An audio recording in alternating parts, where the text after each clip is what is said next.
안녕하십니까? 복되고 참 평안한 안식일입니다. 우리 먼저 찬양을 통해서 우리 모두의 마음과 시선을 온전히 주님께로 향하도록 우리 해주신 우리 찬양팀 모든 분들, 그리고 함께 찬양하신 모든 성도님들께 진심으로 감사드리고, 이 시간 우리들의 마음을 열어주시고 찾아와 주시는 하나님의 깊으신 사랑에 진심으로 감사를 드립니다. 오늘 말씀을 시작하기에 앞서서 잠시 안내 말씀 드리도록 하겠습니다. 첫째는 오늘 오후 1시부터 2시까지 우리 국어부 성도님들의 문서 나눔이 있겠습니다. 교회 진함, 시조와 가정과 건강, 그리고 안교 교과책을 오셔서 수령해 주시면 감사하겠습니다. 오후 5시부터 6시까지 우리 어린이부에서 우리 11월 달 이후에 안교 교과와 다양한 활동을 위한 패키지를 나누어 드립니다. 우리 어린이 관련된 모든 부모님들께서는 참여해 주시고요. 세 번째로, 오늘 이제 밤 자정이 지나면서 데일라이트 세이빙 타임이 끝나게 됩니다. 오늘 주무실 때 1시간을 앞당겨 주셔서, 앞당기는 게 이제 기준이 다르실 수가 있는데요, 10시에 주무신다면 시계를 9시로 당겨주시고 주무셔서 내일 새벽 기도에 차질이 없이 또 참여하시면 감사하겠습니다. 저는 오늘 디모데 후서 4장 7절로 8절에 있는 말씀을 본문으로 하나님의 말씀을 증거하고자 합니다. 오늘 말씀의 제목은 믿고 믿음, 바라보고 붙잡는 것이라고 하는 것입니다. 믿음, 바라보고 붙잡는 것. 사실 오늘 제목에 그 부제목이 있습니다. 바울도 싸웠던 그 싸움, 사도 바울도 싸웠던 그 싸움이라고 하는 제목으로 말씀을 나누고자 합니다. 사실 오늘 설교는 조금은 간증으로 드리는 설교가 되겠습니다. 오늘의 설교의 주제는 오늘 이 짧은 설교 시간만으로 다룰 수 없는 주제입니다. 하지만 하나님께서 이 주제로 마음을 이끄셨기에 기도하는 마음으로 하나님의 인도하심을 구하면서 우리 증거할 수 있는 데까지 우리 복음을, 또 복음의 한 부분을 전하도록 하겠습니다. 잠시 신앙생활을 하다가 멈춰서 뒤를 돌아봤을 때 제 개인적인 신앙에 하나님을 향하여 온전히 제 자신을 드리고자 마음이 뜨거워졌던 때가 있었습니다. 그러면 지금은 그렇지 않느냐, 이렇게 물으시면 지금도 그렇다고 말씀을 드리고 싶습니다. 그러나 조금은 다르게 하나님께 무엇인가 내 전부를 아낌없이 드리고 싶은 마음이 뜨거웠는데, 그것은 멸망으로 달려가는 버스 안에서 정말 아무런 위기의식도 없이 아무것도 깨닫지 못한 채 살아가던 저에게, 정말 그대로 가다가 멸망에 이르를 수밖에 없던 저에게 찾아오셔서 예수 그리스도 안에 있는 생명의 복음, 진리를 깨닫게 해주시고, 정말 나를 위하여 십자가에 돌아가신 그분의 사랑이 너무나도 감격스럽고 감사해서, 정말 너무 감사해서 제 인생 전부를 아낌없이 드리고 싶었던 때가 있었습니다. 그때 제 마음에 요한복음 3장 16절이 굉장히 깊은 의미가 있었습니다. 하나님이 세상을 이처럼 사랑하사 독생자를 주셨으니 이는 저를 믿는 자마다 멸망치 않고 영생을 얻게 하려 하심이니라. 여러분 모두 다 잘 아시죠?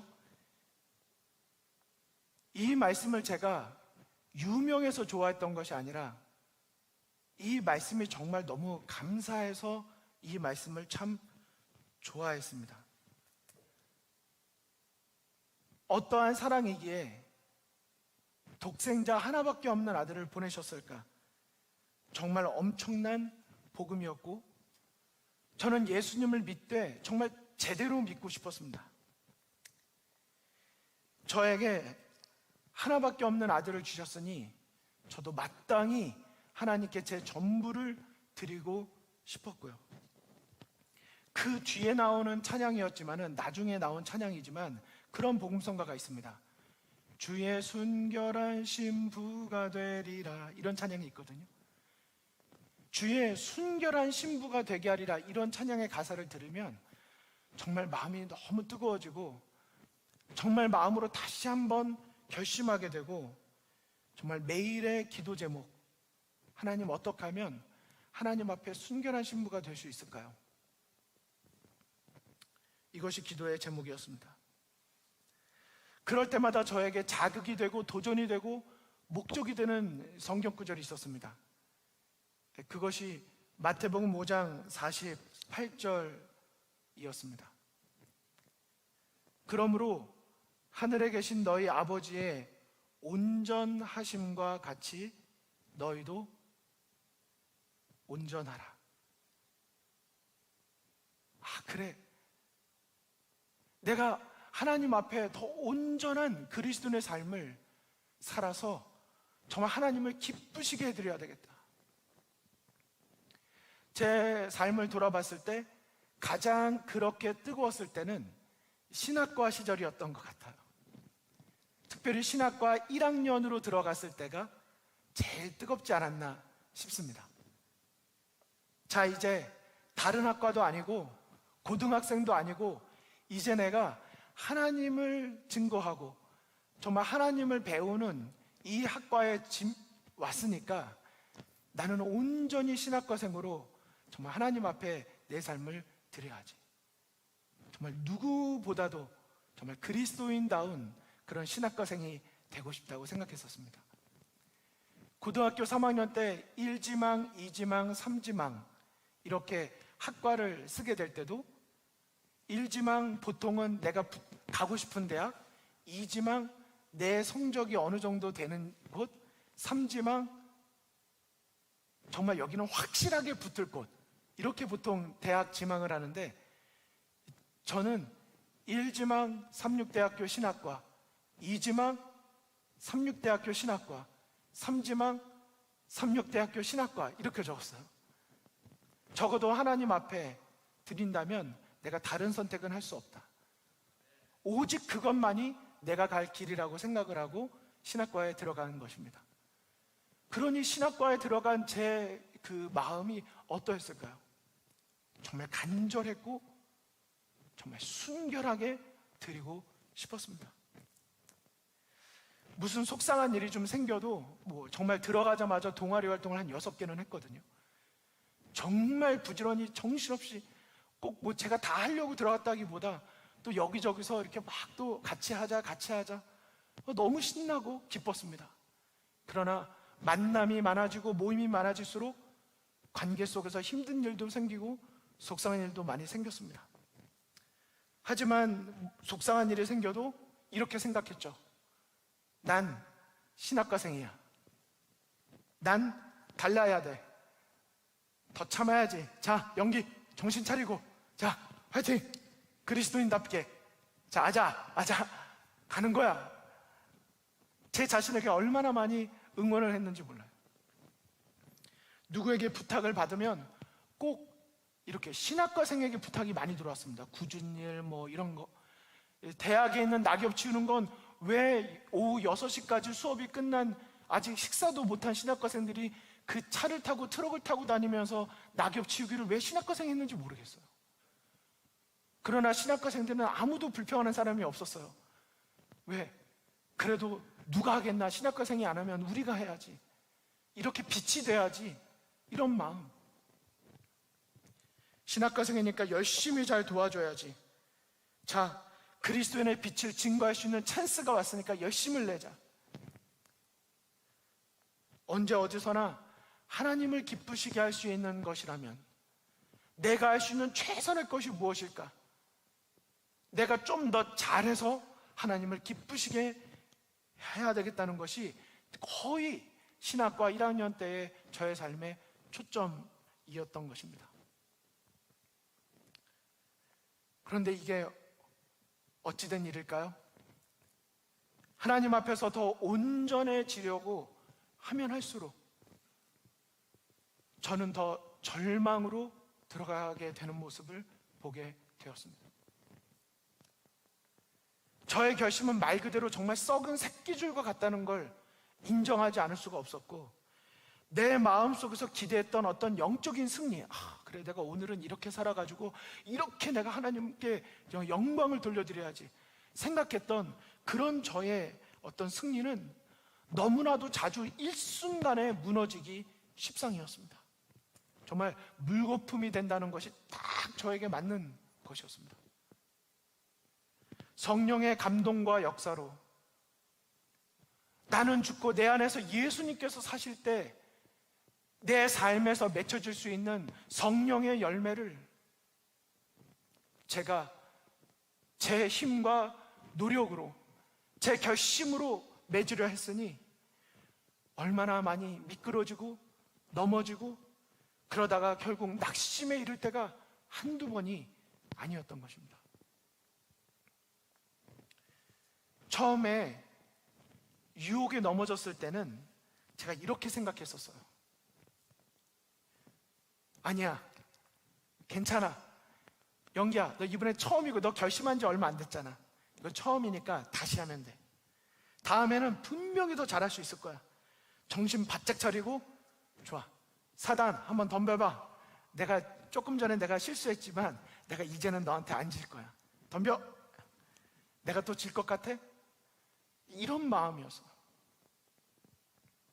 제 자신을 격려도 해보고 위로도 해보고 다독여도 보고 정말 여러 가지 다 해봤습니다. 하지만 그 다음에 유혹이 밀려왔을 때 승리했을까요? 실패했을까요?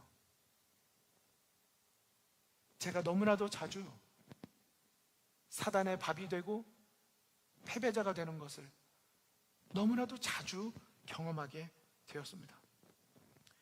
제가 제 스스로 하나님 앞에서 의로워지려고 노력하면 할수록 내가 하나님 앞에서 어떤 과거의 경력, 어떤 정말 소위 말하는 공로를 가지고 있는가를 초점을 맞춰서 그것을 가지고 하나님께 나아가려고 할 때마다 정말 가지고 나아가기엔 너무나도 부끄럽고 오히려 하나님께 나아가지 못하게 만드는 그런 것들만이 수두룩하다는 것을 경험하게 된 것입니다. 특별히 죄의 문제, 그리고 나의 구원의 문제에 대해서 돌이켜보고 그런 문제들을 해결하려고 하면 할수록 저는 더욱더 깊은 절망의 늪으로 빠져 들어가는 것을 발견하게 될 뿐이었습니다.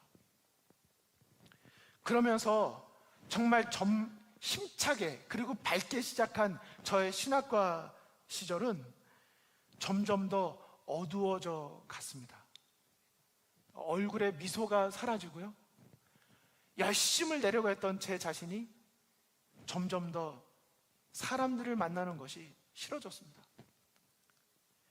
제 인생에 신앙생활은 참 감사한 것이었는데 한순간 무거운 짐이 되기 시작한 것입니다. 축복이 되었어야 될 신학과 시절이 점점 더 그 반대의 방향의 결과로 가는 것을 경험하게 된 것이죠. 특별히 죄책감의 문제에 직면했을 때는 정말 헤어나오기가 너무나도 어려웠었습니다. 너는 죄인이잖아. 너 실패했잖아. 너가 자격이 있어? 이런 생각들이 제 마음을 파고들 때마다 그래도 열심을 내보려고 했던 제 모든 열정을 순식간에 다 식어버리게 만드는 것을 보게 되었습니다. 뜨거웠던 보람도, 뜨거웠던 사명감도 그 앞에서는 속수무책이었습니다. 저의 발걸음, 제가 걸어다니는 것 혹시 우리 보신 성도님들 기억하십니까? 저는 걸음걸이가 느릿느릿 이렇게 걸어가지 않습니다. 늘 이렇게 걸어도, 똑같은 걸 걸어도 이렇게 좀 바쁘게 걸어요. 뚜벅뚜벅뚜벅. 그래서 제 걸음소리 들으면 저라인 걸 안다고 이렇게 말씀하시는 분들이 많이 계셨습니다. 그 옆에서 같이 좀 천천히 대화하면서 가면 되는데, 같이 가다가도 저는 어느 순간 앞에 가서 빨리 내가 문 열어서 그분이 들어가게 해야지, 약간 뭐 이런 게 있어요. 뭔가 내가 더 뭔가를 해야 된다는 이런 것이 은연중에 많이 자리 잡고 있는 것입니다. 하지만 그러던 저의 모습도 어느 순간 죄책감의 문제가 들어오면, 왔을 때 걸음걸이가 굉장히 힘이 풀리고 주저앉고 싶을 때가 한두 번이 아니었습니다. 제가 한번 적어봤어요. 설교를 준비하면서 제 마음속에 속삭였던 사단의 유혹이 무슨 말이었는지를 제가 다시 한번 이렇게 돌아보니까 이런 말이었었습니다. 한마디로 너는 위선자라는 거였습니다. 이 위선자야, 넌 내가 어제 한 약속도 지키지 못하고 또 그렇게 마음속으로 죄를 지어놓고도 뻔뻔스럽게 어디서 고개를 들고 다녀? 그것도 신학과생이. 또 그런 내 상태로 설교를 하려고? 참 뻔뻔하다. 너 이제 그만하시지. 넌 안 돼. 넌 그럴 자격도 없고, 너 이런 상태로 오늘도 단에 올라간다면 정말 가증스럽기 짝이 없는 위선자일 뿐이다. 어서 내려와. 때때로 설교를 하기 위하여 단에 올라가기 직전까지도, 사실은요, 설교하기 위하여 단에 올라와서 앉아있는 그 순간까지도 끊임없이 제 머릿속에 하나님의 말씀을 선포할 자격이 없다고 하는 저의 마음속에 있었던 은밀한 죄들을 끊임없이 기억나게 하고, 정말 그 순간 정말 하나님 앞에서 정말 그 단에서 도망치고 싶은 순간이 한두 번이 아니었던 것입니다. 제 자신을 끊임없이 정죄하는 사단의 어떤 유혹은 쉽게 끊을 수 없는, 저를 절망과 낙담으로 이끄는 그 무엇이었습니다. 무엇이 문제일까? 어떻게 해야 할까? 나는 정말 안 되는 것일까? 이 길은 내가 걸어가야 될 길이 아닌 정말 그런 길일까? 이 고민이 신학과 시절에 정말 제 마음속 끊임없는 가장 심각한 싸움이었던 것을 돌아보게 됩니다. 돌아보면 신학과생의 싸움이 아니라 그리스도인의 싸움이었다는 것, 이것은 다른 누군가의 관계 때문에 생길 것 같지만 다른 사람과의 문제의 싸움이 아니라 결국 내 자신의 자아와의 싸움의 문제, 죄와의 싸움의 문제였다는 것을 알게 된 것입니다. 그때 고민을 이렇게 정리해 보게 되더라고요. 한번 보실까요? 나는 분명히 예수님을 믿고 있는데 나의 삶은 왜 이렇게 절망적일까? 왜 나의 신앙은 자라나는 일이 없이 늘 제자리에, 그 자리에 머물러 있는 것일까? 때때로 희망적인 모습들이 살짝 보이기는 하지만 왜 그것은 계속 유지되지 못하고 자꾸만 멈추게 되는 것일까? 나는 왜 아직도 주님을 더 온전히 닮지 못하고 신앙생활이 몇 년째인데 더 거룩하게 그렇게 변화되지 못하고 있는 것일까? 이것이 제가 마음속에 끊임없이 싸우게 됐던 문제였었습니다. 그런데 이런 문제로, 이 죄의 문제, 구원의 문제, 내가 이렇게 변화되지 못하는 것 같은 문제로 인하여 절망 가운데 씨름하고 있을 때, 그때 하나님께서 저에게 어느 날 찾아와 주셨습니다.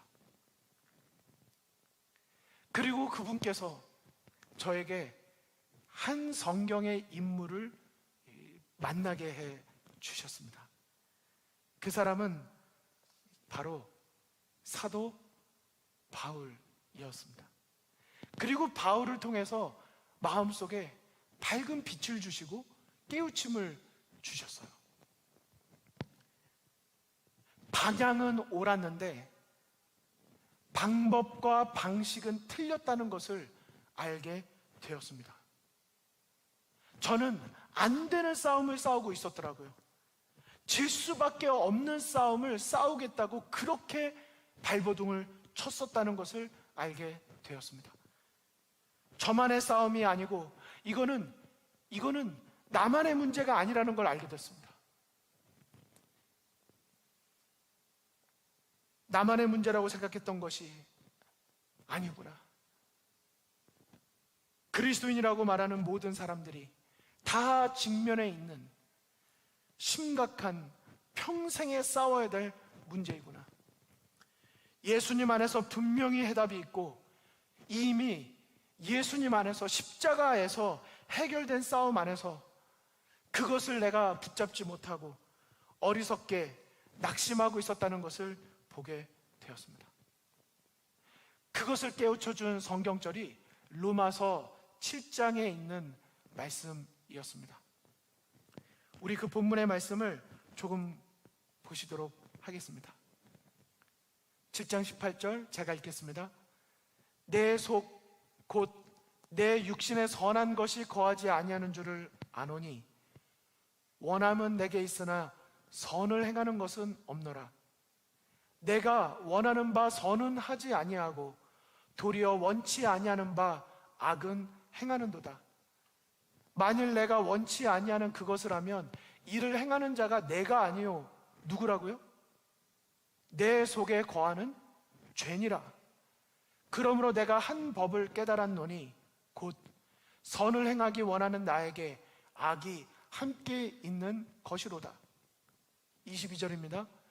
내 속사람으로는 하나님의 법을 즐거워하되 내 지체 속에서 한 다른 법이 내 마음의 법과 싸워 내 지체 속에 있는 죄의 법 아래로 나를 사로잡아 오는 것을 보는도다. 24절을 같이 한번 읽어주실까요? 시작. 오라 나는 곤고한 사람이로다. 이 사망의 몸에서 누가 나를 건져내랴. 24절, 25절까지 일단 읽겠습니다. 우리 주 예수 그리스도로 말미암아 하나님께 감사하리로다. 아멘. 여러분, 여기에 보면 사도 바울의 절규가 나옵니다. 내 속에 두 법이 있는데 하나님의 법대로 내가 살기를 원하지만 그것이 되지 않는구나.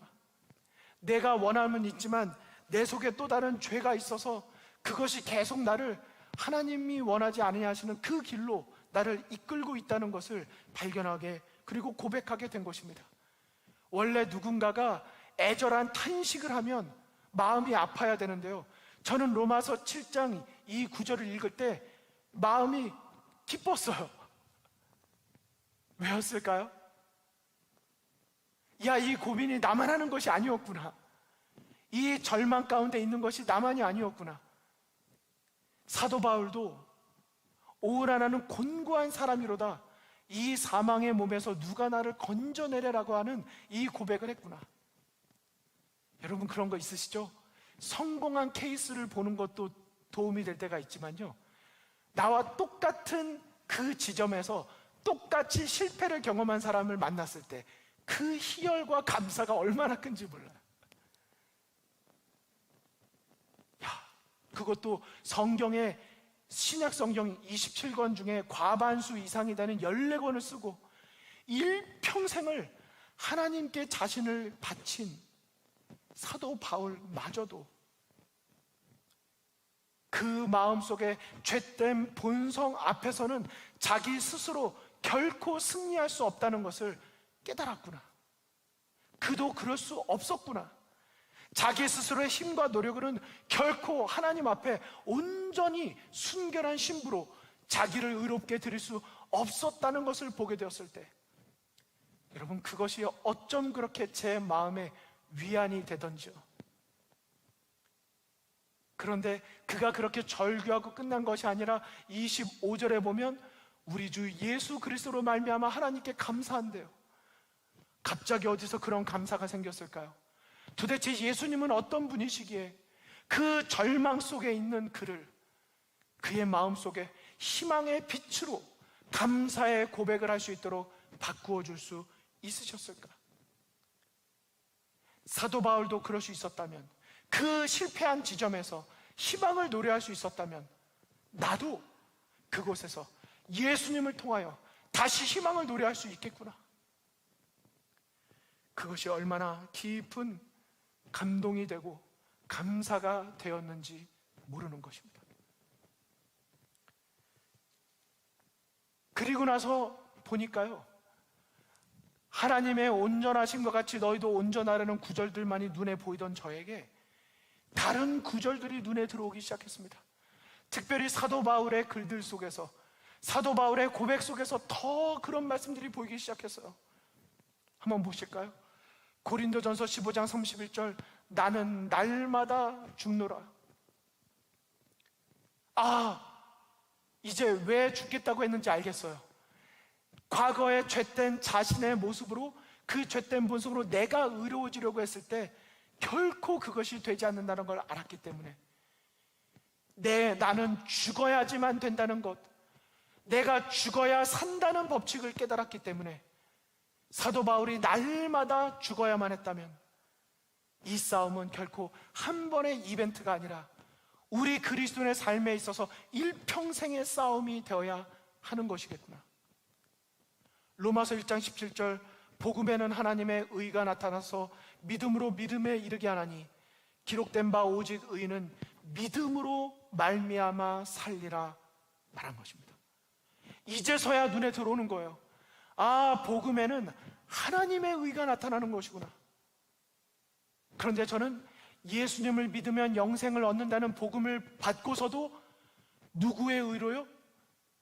하나님의 의가 아니라 나의 의를 내가 만들어서 하나님께서 이루어주신 십자가의 구원의 완성을 내가 하려고 했다는 것을 깨닫게 된 것입니다. 로마서 8장 1절과 2절, 그러므로 이제 그리스도 예수 안에 있는 자에게는 결코 뭐가 없다고요? 정죄함이 없대요. 그동안 제가 왜 그렇게 힘들었습니까? 정죄함 때문에, 죄책감의 문제 때문에 힘들어했는데 예수 그리스도 안에 있는 자에게는 더 이상 정죄함이 없다는 것입니다. 이 정죄함이 없다는 말씀을 보았을 때 그때 머릿속에 떠오른 한 단어가 생겼어요. 영수증이라는 사실을 그제서야 알게 된 것입니다. 내가 무엇을 갚아야 된다고 누군가 나에게 와서 물었을 때 나는 여기에 영수증이 있다고 들이밀면 paid off 됐다, 봐라라고 말하면 내가 당당할 수 있는 것처럼 예수님을 믿는다는 것, 그것은 바로 영수증을 내밀면 되는 것이구나.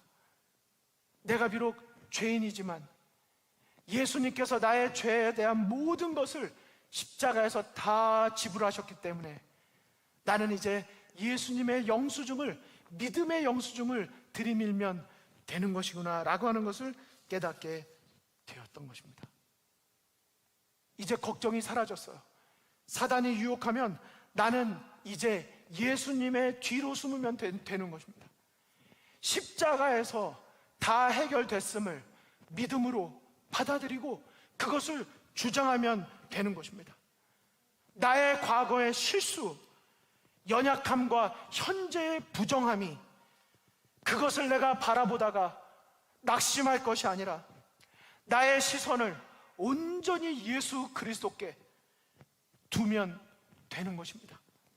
사단이 무엇이라고 죄의 문제를 가지고 나한테 오더라도 우리는 사단이 자기를 보라고, 계속 저거를 보라고, 우리의 과거와 우리의 어떤 문제들을 보라고 말할 때, 저는 예전에는 여실히 그 미혹에 이끌려서 제 시선을 거기에 두고 내 자신을 한탄했지만, 이제는 사도 바울의 고백을 보고 깨달은 것입니다.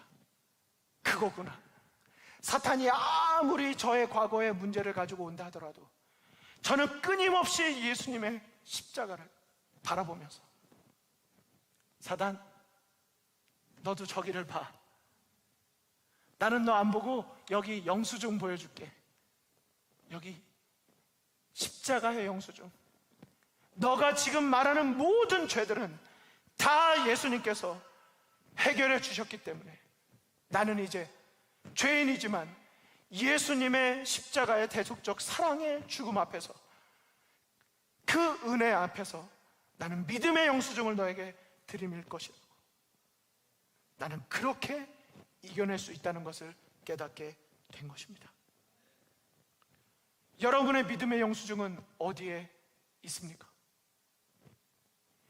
2000년 전에 예수님께서 십자가에 죽으신 사건, 그 역사적 사건만 믿은 채 오늘 날마다의 생애를 살아가고 계시지 않습니까? 여전히 행함으로, 내가 무엇을 함으로써 의로워지려고 노력하고 계시지 않습니까? 여러분, 그 모든 것이 다 헛된 것임을 깨달으시고 인정하시기를 바랍니다. 우리 스스로 만들어낸 옷으로는 우리의 죄의 수치를 가릴 수가 없습니다. 오직 예수 그리스도의 의의 옷으로, 우리가 주장할 수 있는 의는 나의 의가 아니라 하나님의 의임을 기억해야 할 것입니다. 그리고 보니까 요한복음 3장 16절 앞에 있는 두 성경절이 그제서야 보이기 시작하더라고요. 모세가 광야에서 뱀을 든 것 같이 인자도 들려야 하리니 이는 그를 믿는 자마다 영생을 얻게 하려 하심이니라. 예수님을 믿고 영생을 얻는 구체적인 방식을 알려주셨어요.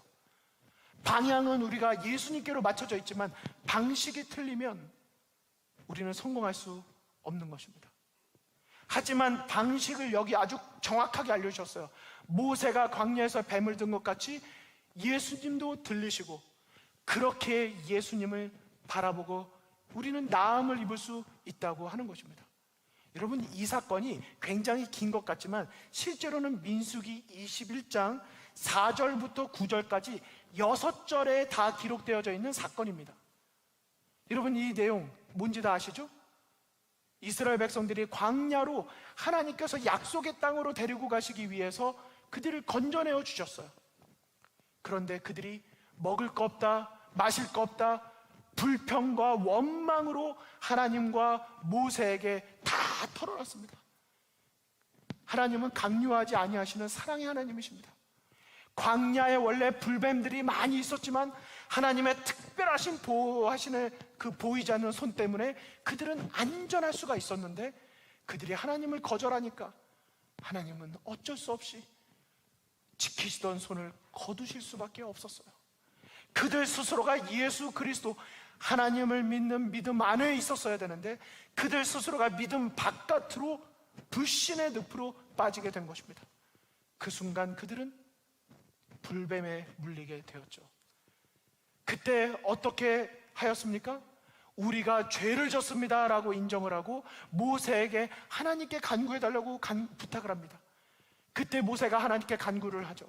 하나님,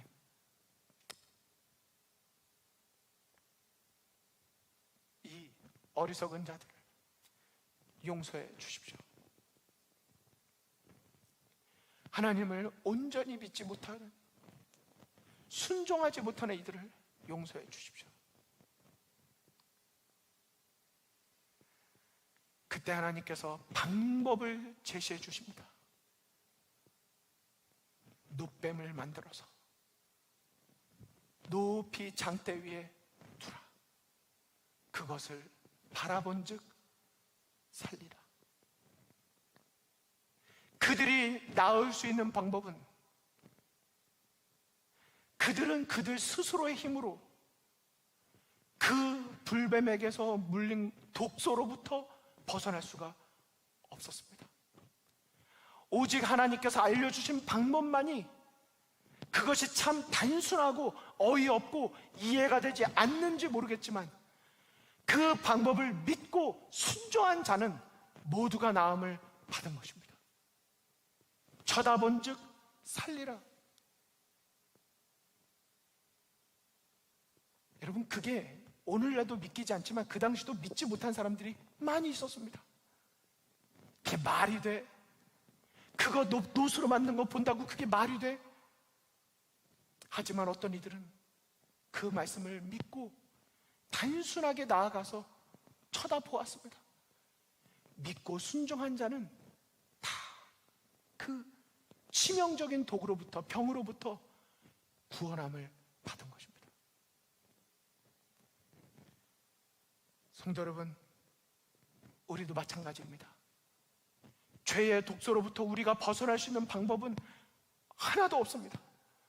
정말 하나도 없습니다. 오직 유일한 한 가지 방법이, 하나님께서 제시해 주신 방법이 있습니다. 모세가 광야에서 뱀을 든 것 같이 인자도 높이 들려야 하리니 그를 바라본즉 살리라. 여러분, 예수님을 믿음으로 그분을 바라보면 그분께서 우리 안에서 역사를 이루어 주시고 그분께서 모두 다 해주시는 것입니다. 요한복음 15장 1절로 5절 또 7절 8절에 말씀하신 것처럼 나는 포도나무요 너희는 가지니 가지가 포도나무에 붙어있지 아니하면 아무런 과실을 맺을 수 없지만 가지가 나무에 붙어있으면 과실을 절로 맺나니 말씀하신 것처럼. 그런데 우리는 왜 이렇게 예수님께 나아가서 있는 모습 그대로 우리 자신을 드리고 그분을 영접하고 그분을 날마다의 생애 가운데 인정하는 겸손한 삶을 살면 그분께서 다 이루어 주시는 것을, 믿음으로 감사하면 되는 것을 우리는 왜 그 믿음을 유지하지 못하고 그 믿음으로 바라보지 못하고 계속해서 내가 무엇을 해야만 되는 것으로 생각할까요? 이스라엘 백성들이 해야 될 것은 단 한 가지였습니다. 예수님께 나아가서 그 놋뱀을, 그 말씀의 순종함으로 나아가서 놋뱀을 보는 것이었습니다. 요한복음 6장 37절에 예수님은 말씀하십니다. 내게 오는 자는 내가 결코 내어 쫓지 아니하리라. 여러분 아멘이십니까? 내게 나아오는 자는 결코 내어 쫓지 아니하리라. 여러분께서 지금 어떤 죄의 문제와 무슨 죄책감의 문제로 고민하고 계신다 할지라도 그 모든 것들은 이미 예수 그리스도의 십자가에서 다 해결됐음을 믿으시고 그 믿음으로 예수님께 나아가서 사단에게 믿음의 영수증, 십자가의 영수증을 내미시고 우리 모두 승리의 노래, 감사의 노래를 부르게 되시기를 간절히 바랍니다. 바라봄으로 살리라는 법칙을 기억하시기를 바랍니다. 저는 오늘 말씀을 마치면서 이 말씀을 읽어드리고 마치겠습니다. 디모데전서 6장 2절 믿음의 선한 싸움을 싸우라 영생을 취하라. 디모데후서 4장 7절 8절 내가 선한 싸움을 싸우고 나의 달려갈 길을 마치고 믿음을 지켰으니 이제로는 나를 위하여 의의 면류관이 예비되었으므로 주 곧 의로우신 재판장이 그날에 내게 주실 것이니 내게만 아니라 주의 나타나심을 사모하는 모든 자에게니라. 히브리서 12장 2절의 말씀은 다 함께 읽겠습니다. 믿음의 주요 또 온전케 하시는 이인 예수를 바라보자. 말씀을 마치겠습니다.